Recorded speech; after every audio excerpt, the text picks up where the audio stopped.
The Scandinavian nation last Friday joined a growing list of nations tightening immigration policies for Russian nationals.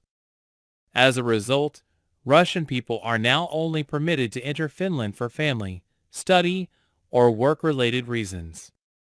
On September 19th, Estonia, Latvia, Lithuania, and Poland decided to bar Russians from entering their countries.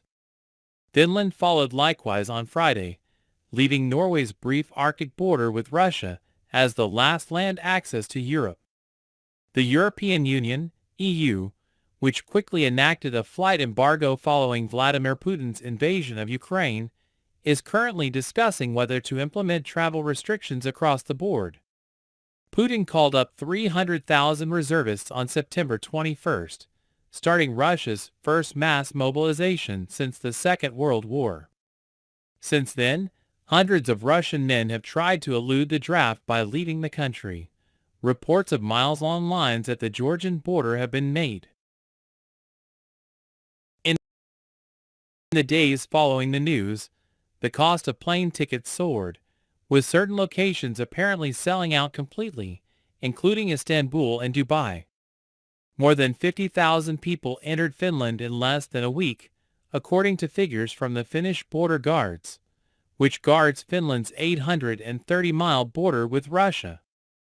Due to this, the Finnish government started denying admission to Russians with EU tourist visas on Friday, thus closing the final direct land entry point for those trying to dodge conscription.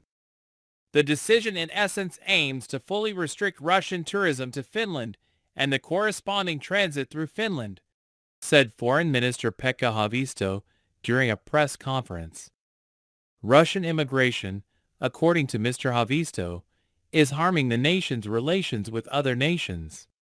Since Finland is one of the 26 countries that make up the passport-free Schengen region, its border serves as a doorway to nearly all of Europe. The Russians were able to circumvent the EU flight ban thanks to a specific route through Helsinki Airport, which the Finnish official had previously expressed concern about. The decision was also attributed to recent fraudulent Russian referendums in Ukraine and the Nord Stream pipeline leaks. However, exceptions must be taken into account on a case-by-case basis for Russians attempting to enter the nation for reasons related to their families, their studies, or their employment. Also welcomed will be political dissidents.